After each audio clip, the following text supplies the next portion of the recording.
go. Hello, grand rising, grand day, grand evening. Welcome to Healing Hype Man. Message of the day. This is going to be, let's see where we go. I'm going to use the, you already see the title here. I have no idea what we're pulling here. We're going to see what comes through, what message needs to come through. We're going to use the shamanic healing, and we're going to do Osho Zen, and we might pull some Rider Waite for clarification. Okay, it's coming through. Ancient wisdom. Yeah, I'm going to do 3. Growth. This came out in my full moon reading. Reunion of souls. This feels very ancestral. Okay.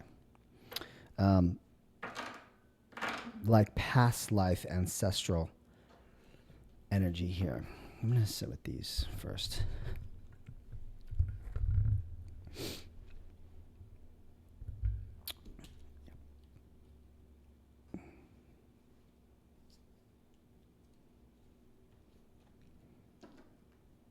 Something old. There's this elder energy. Elder. I was gonna say older energy, and elder came out. Elder, older, wise energy. Growth showing here. Coming back to self. Coming back to some sort of wisdom. Perhaps you're coming back to a version of you that has grown. Oh, that's so interesting. That's like weird to say. Like it's an old version of you. Ooh, I can give you an example. I am going to use this as an example. Okay, so like I cut my hair. You probably know or don't know. This is for YouTube anyway, so YouTube might not, because I'm not often here on YouTube. So I grew my hair for like the past year and a half. And because we're in the year of the snake, as I'm just being called to like shed things, right? And it's the last month of the year. I'm recording this in December. The day before the full moon in Gemini. And I have been wanting to cut my hair because the curly hair was just expensive, a lot of things, and a lot of maintenance. And so like just this idea of like, okay, shedding people, places, things in the home, like even this new Hype Healer studio is in a new space in the house, and I got rid of a lot. I see it's bare. So the concept of shedding, so I decided to cut my hair, and this is the first time where I normally ask Spirit, like, okay, can I cut my hair? And I always get the no. And this time I'm like, and I got the yes. So shedding. Anyway, the whole point of me saying all that is I went back to this haircut, which I call Daddy Yankee haircut, right? Because I am Puerto Rican. And I started my spiritual journey with this haircut. And so now I'm back to this haircut. And I associated this haircut with like younger Alvin, like, very like new to tarot. Like I'm looking at a picture on my YouTube studio. Like it's like buzz cut Alvin, like where he didn't really understand what was going to happen, like where life was going to take us and us. Yeah. And so I came back to this haircut, but I have grown, right? Like, because growth is here, right? So it's like, so when I said an old version of you that has grown, it's like, I might look the same. I don't think I look the same, but I have a similar haircut from an old version of me that has grown, and we are here in today, right? So it's getting that energy and that vibe of like something from the past, but it has grown, a version of you from the past that has gained some wisdom, some ancient wisdom, and that would take time. And we're talking like this haircut is like, oh my God, 7 years old for me. I know. Anyway, and I haven't cut my hair like this in like over 7 years, like 2018 we're talking, right? Like zoop, Britney Spears moment.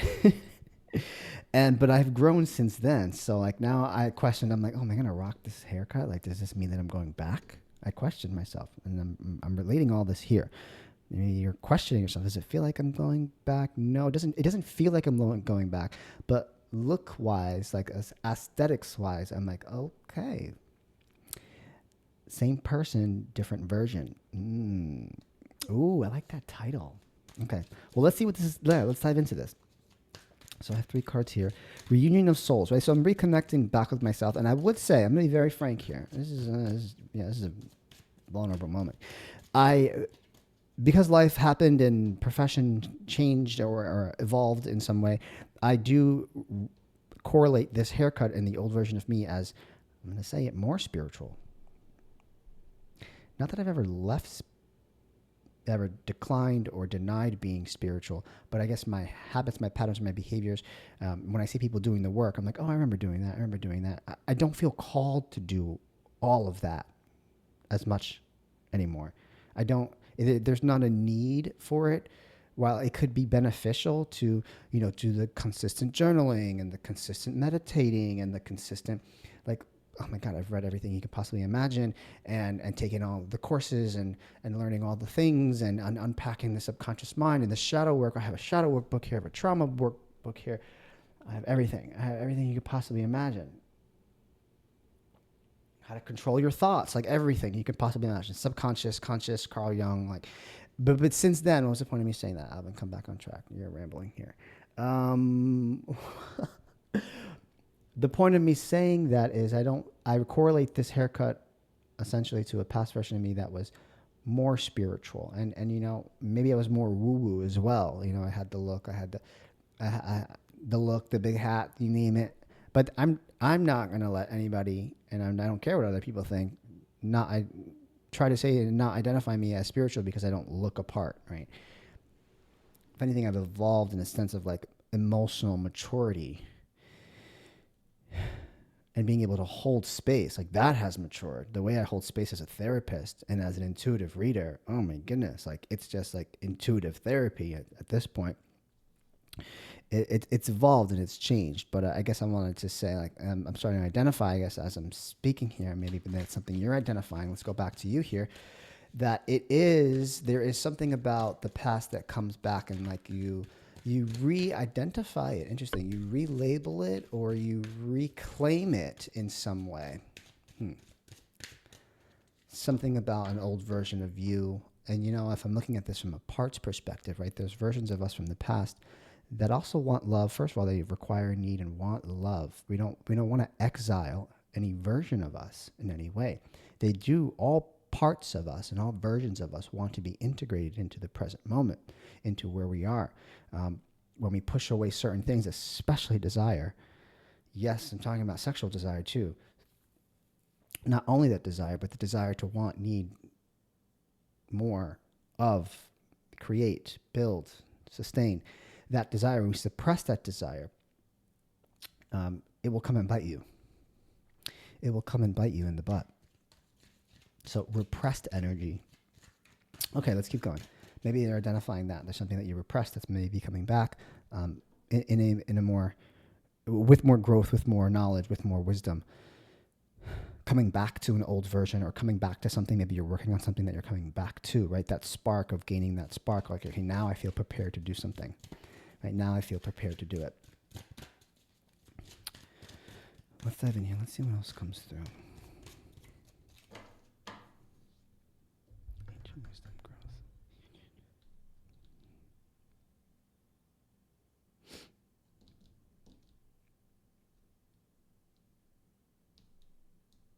Something about 4 years ago is coming back. I could say that, like something about 4-year-old version of you or 4-year-old something of you could be coming its way back. And what you're reconnecting with, I could also say, is like this 4-year-old version of you that's connecting to the present version of you is also connected to the 7-year-old version of you.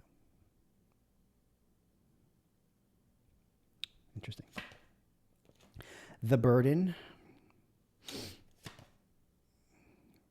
receptivity, schizophrenia.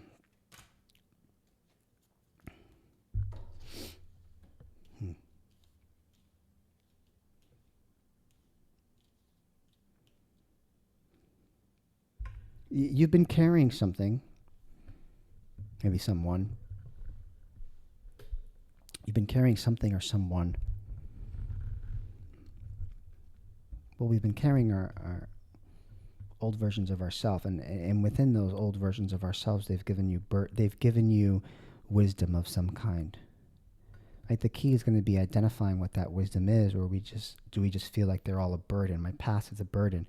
And maybe you're starting to identify that my past wasn't a burden and somehow I'm integrating what I would call my burdens, which would be my old selves. Those were all a burden. But if you're watching me at this point, it's either going to be two versions. Absolutely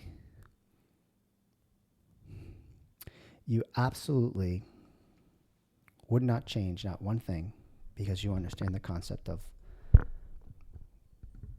how the universe works, and you can't change anything if you were to have changed something, that you wouldn't be where you are today.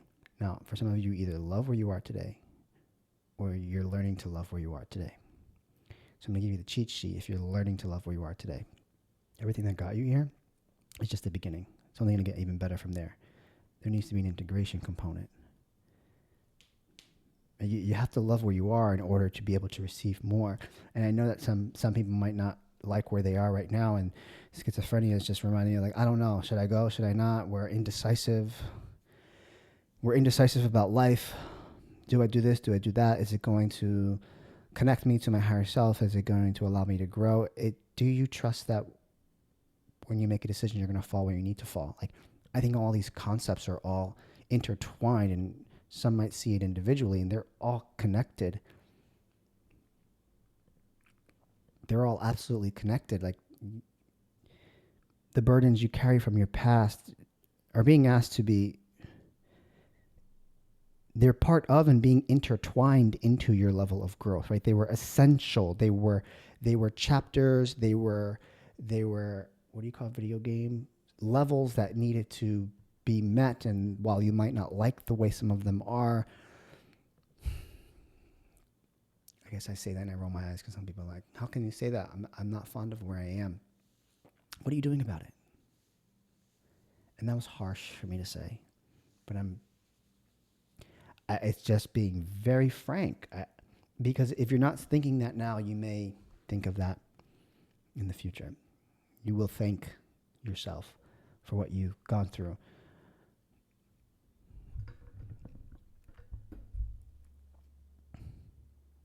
We don't just sacrifice something, a life, a lifestyle, a partnership for nothing.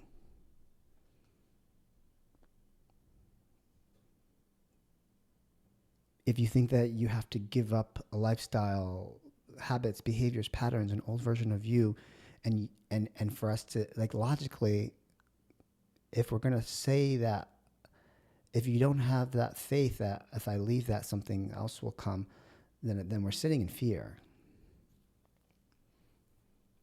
You have to believe. What's the point? What's the point of sacrificing if you don't believe that something else will come along, something more aligned with you? It's not that you needed to do better, it's that you deserved better. Why does it have to be about you? And these burdens that we're bringing in is giving us some sort of wisdom, right? The lessons. Oh my God, I think I'm going to cry. These people, these places, these things that we've carried on our back are giving you so much information. They're giving you so much knowledge and facts and information to utilize, and we tend to just glance by them because they just feel heavy, but there's so much juice and information in them. And that's where guidance and people supporting you and experiences and a therapist or just a sounding board or your journal book is a place to put those out there, and then you come back to it and you look at it. Oh, maybe that is. Someone very well could be reading something from the past. Reading a burden from the past, or something from the past that we once thought was a burden, is read in the present, is read at the moments you're coming up to this message, or perhaps I'm asking you to go back to your journal. Oh, wow. And go back 4 years. And if you have 7-year-old or a child journal of yours, maybe go back there in some way, or maybe you might connect the dots from 4 years ago to now, to your 7-year-old version of yourself. I knew this one was going to feel very ancient.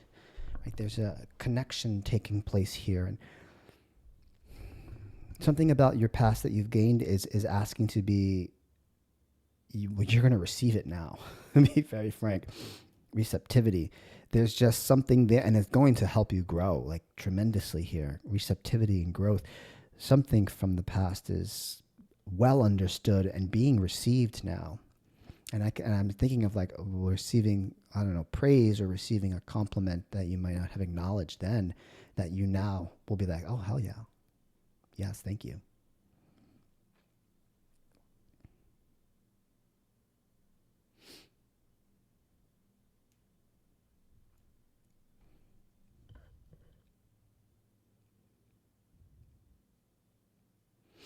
Reunion of souls and schizophrenia. We're speaking from the 7-year-old version of ourselves. Schizophrenia, where it's indecisive energy. Perhaps it's something to do with indecisive energy as a younger child, as a kid. I don't know. Kids really weren't indecisive. They kind of just did whatever they do whatever they want to do, right? They're not indecisive. So, okay, let me go on that. Right? Children are very imaginative and creative in some way, and they think outside the box, and they can explore imagination and have no fear. Don't care what people say. I did work with a client that had this aha moment from looking at a picture. Perhaps I'm telling you to go look at pictures, where she looked at a picture and she said something out loud, and it brought back memories of when family members embarrassed her.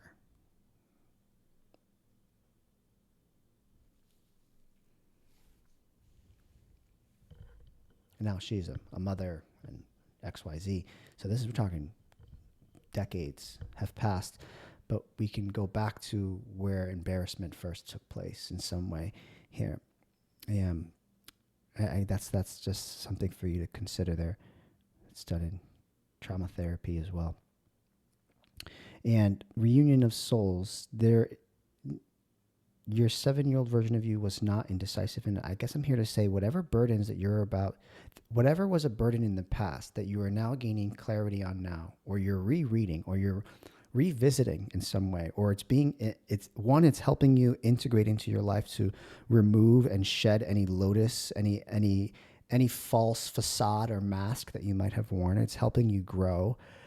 I think it's also allowing you to be more decisive. Well, I'm actually recording this during the day before the full moon in Gemini, which can be very indecision-like. So I guess I'm here to tell you that there's something from the past that's going to propel you and be integrated into your decision-making process and allow you to make decisions moving forward and not sit in schizophrenia. We're all schizophrenic, by the way.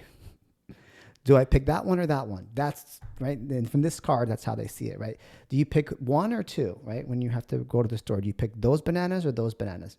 Schizophrenia in the concept of this, not clinical schizophrenia, please. That's something completely different. I'm not talking about that, but it's just about indecision, right? Let me give you the concept here.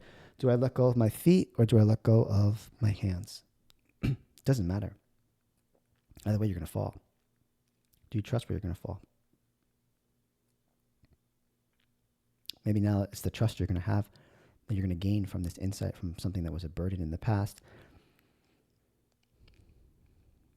So another quote. You can take a cold shower or you're going to do a cold plunge. Doesn't matter if you jump in now or you jump in later. The water isn't getting any warmer.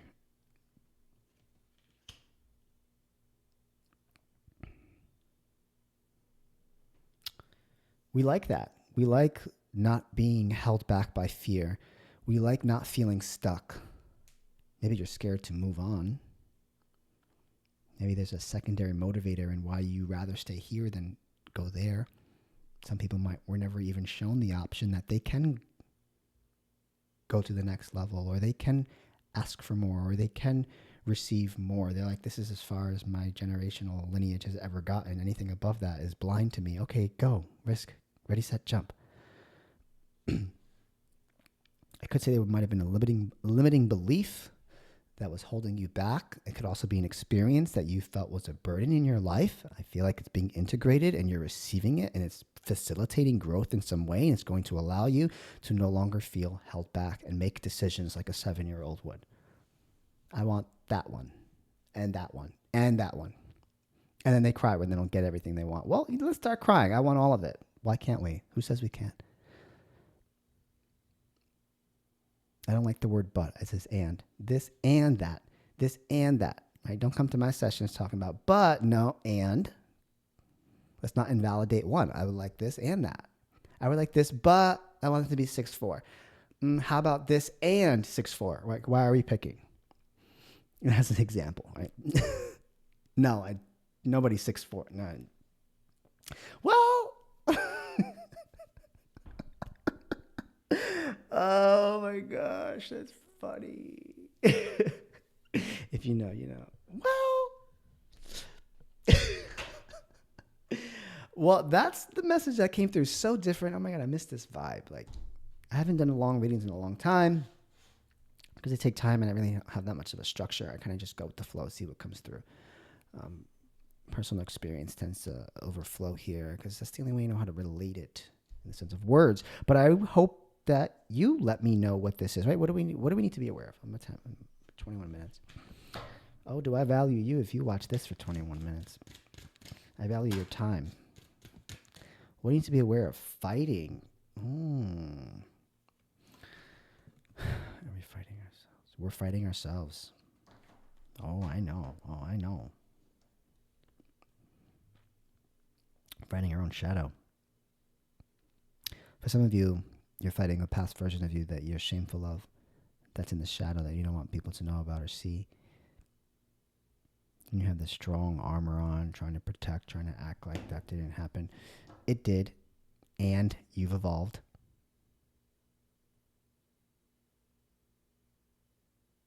It did, and it's safe to put the armor away.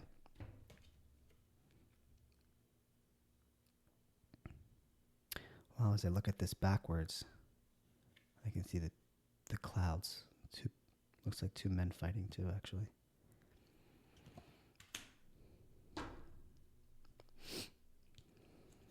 Interesting. So in regards to fighting, we might be fighting ourselves, right? Well, how's that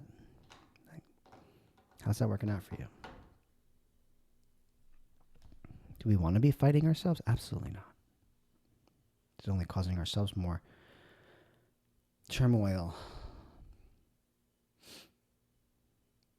chaos, friction, tension, resistance, avoidance. Most of the time, we're holding ourselves back because it's something that happened in the past.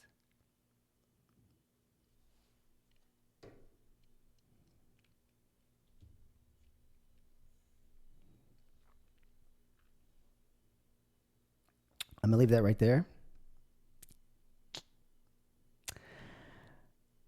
Gracias por tu atención. Thank you for your attention, time, and patience. And check out my full moon short somewhere here. And I'll see you guys soon. My name is Alvin Catalan. I'm present. I'm done speaking out.